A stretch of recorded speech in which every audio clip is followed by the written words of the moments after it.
Alright mga kapuso ko dyan, magandang tanghali po sa ating lahat. Nandito po ako ngayon sa Gasan. Ito po, nandito po ako sa Gasan. Malapit na po ang isla ng Tres Reyes.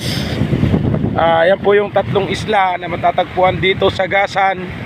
Yan. Tapos ito, isa. Tapos yan pa. Dito po ako ngayon sa tabing dagat. Napaka lakas po ng alon, oh. Yan ang alon, yan.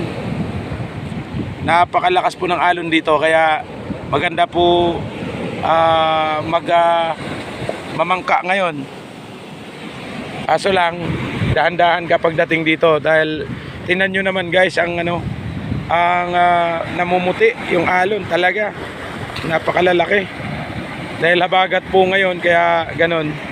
Malaki po ang alon dito. So magandang tanghali ulit mga kapuso ko dyan. Ito po ulit ang inyong lingkod, Better Tagsip. Nandito po sa Gasan. Papunta po kami ng Buena Vista sa ngayon. Maraming pong salamat at magandang tanghali sa ating mga kapuso dyan sa buong Pilipinas.